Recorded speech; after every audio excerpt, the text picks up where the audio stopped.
In just 6 months, Florida lost over $6 billion in tourism revenue. And they did it to themselves. That's not an exaggeration. It's not even speculation. It's reality. Backed by hard data, visible from the boarded-up shops on Fort Myers Beach to the for-sale signs littering once-booming Canadian-owned properties in Clearwater. This is the story of how Florida, a state built on sunshine, snowbirds, and seasonal prosperity, managed to self-destruct its own tourism economy. Not through a natural disaster, not through foreign attack, but by the hands of its own leaders, it traded economic stability for political spectacle. And the fallout? It's far worse than anyone predicted. The collapse? No one wanted to believe. For decades, Florida had one of the most reliable economic engines in North America, the Canadian snowbird. Every winter, thousands of retirees would migrate south, escape the cold, and breathe life into Florida's winter economy. These weren't tourists. They were seasonal residents, spending 6 months a year renting homes, paying property taxes, buying groceries, seeing doctors, dining out, and maintaining second homes. According to Statistics Canada, the average Canadian snowbird household spent $33,000 per winter in Florida. By contrast, the average American tourist spends about $1,200 on a short vacation. Let that sink in. To match the economic impact of one snowbird household, Florida would need to attract 28 American tourist families. That's not a small difference. That's an entirely different economy. But in just a few months, this golden goose was strangled. The warnings were clear. The warning signs weren't hidden. They were flashing like emergency sirens as early as January 2025. Winter rental bookings dropped 31%.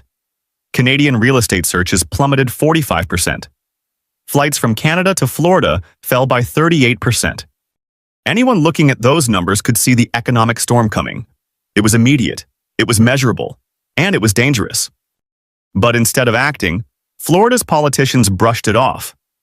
They dismissed the Canadian market collapse as a minor dip, one that would easily be filled by domestic tourists. That decision, catastrophic. Let's be clear, this collapse didn't happen because of a market shift.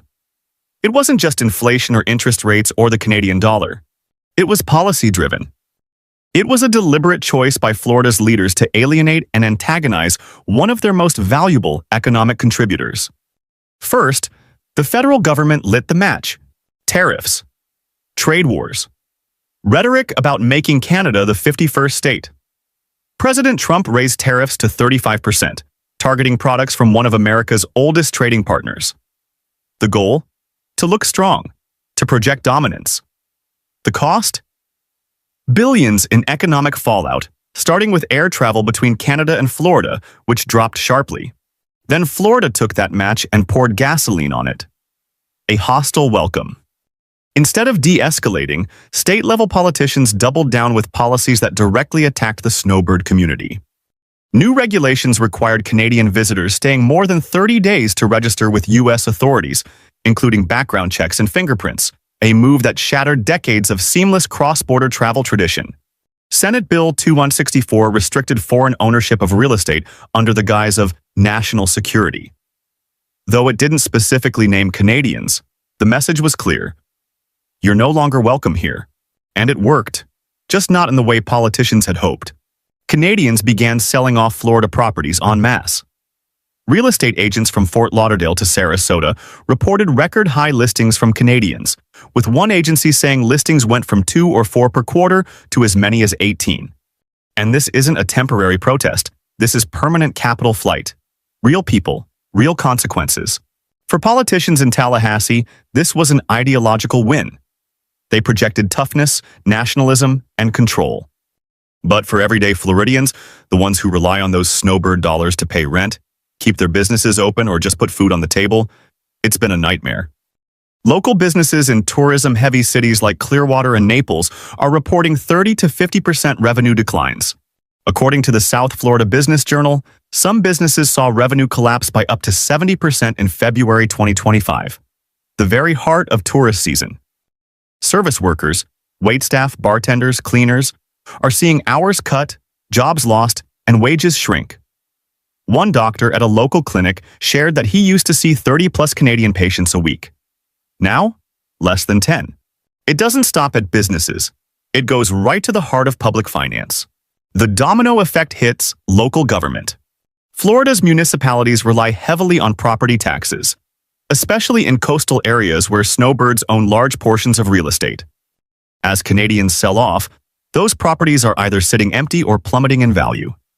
That's $2.1 billion in lost property tax revenue. And when city budgets shrink, so do essential services.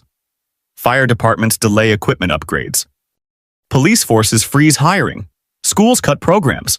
According to a University of Central Florida analysis, unemployment in some coastal counties is projected to jump from 4% to 6%, a devastating blow for the working class. And it's not just Florida that's feeling the shift. Other countries are seizing the opportunity. While Florida burns, competitors are moving fast and smart. Mexico extended tourist stays to 180 days, simplified visa rules, and began promoting affordable private health care. Portugal and Spain, offering safe, affordable, English-friendly communities with better public health access. Caribbean nations, united under the "You Are Welcome Here" campaign, a direct jab at Florida's hostility. These countries aren't just offering better weather, they're offering respect. And that, to a generation of retirees with money to spend and choices to make, makes all the difference. Canadians are now reinvesting the proceeds from Florida property sales into homes in these competitor countries. Florida didn't just lose revenue, it's bleeding long-term capital investment, the kind of money that builds communities, not just fills hotel rooms. Florida politicians have one talking point they keep repeating, but overall tourism numbers are up. They cite a single statistic, that general tourist volume has risen slightly due to more domestic travelers, and use it as a shield. But here's what they don't say. Those domestic tourists spend less. They stay for shorter periods. They don't pay local property taxes, don't maintain seasonal homes, and don't contribute consistently to the community. It's not just apples to oranges, it's apples to crumbs. Florida's economy was designed to thrive off long-term, high-value residents, not quick weekend getaways. Trying to replace snowbirds with road-tripping families from Ohio isn't just unrealistic. It's mathematically impossible. A business model torn apart. Florida didn't lose tourism, it lost trust. That's the real cost here. And trust doesn't show up in spreadsheets. When Canadians decided to sell their homes, skip their usual winter retreats, and invest elsewhere, it wasn't about a dollar amount. It was about feeling unwanted. What once felt like a second home now felt hostile, bureaucratic, and dangerous. Imagine owning a property for 15 years, spending tens of thousands of dollars annually in a community, only to be told you must now submit fingerprints and register as a foreign threat. That's not policy. That's humiliation. And trust once broken does not easily return. What's happening now is just the beginning. The real estate market is already buckling under the pressure. In highly seasonal areas, home values are down as much as 30%. Condos once marketed specifically for snowbird rentals now sit empty, a dead investment. Commercial properties are defaulting as small businesses fold. And here's the kicker. When these properties lose value, banks holding mortgages and loans tied to them start to pull back on lending. It's the early signs of a credit squeeze. And for a state like Florida that thrives on development, that's the equivalent of choking off oxygen. A liquidity crisis could be next, where investment slows, projects halt, and jobs disappear across industries. All because politicians wanted to play tough. This isn't just about Florida. This is a case study in economic self-sabotage. It's what happens when leaders prioritize political grandstanding over data, when they chase headlines instead of stability, and when they sacrifice long-term prosperity for short-term applause. We've seen this pattern before, but rarely with consequences this clear.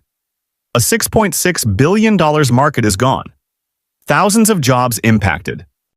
Entire communities destabilized. Not because of war, not because of the climate, but because of the ego. And the scary part? This story could repeat itself anywhere. Here's the bitter truth. There's no quick fix. Rebuilding trust with foreign investors and long-term seasonal residents takes years, not policy memos or PR campaigns. And even if Florida's leaders backpedal tomorrow, many Canadians have already moved on. They've bought homes in Portugal, in Mexico, in the Dominican Republic. They're not coming back. The Florida brand has been tainted. And the more politicians cling to nationalism and misinformation, the deeper that damage becomes. Florida once had a golden goose, not just in tourism, but in trust, reputation, and global appeal. But that goose was taken for granted. Now, the eggs are gone, and the people holding the knife are pretending they don't know where the blood came from.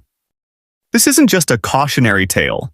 It's a flashing red warning for every politician in America.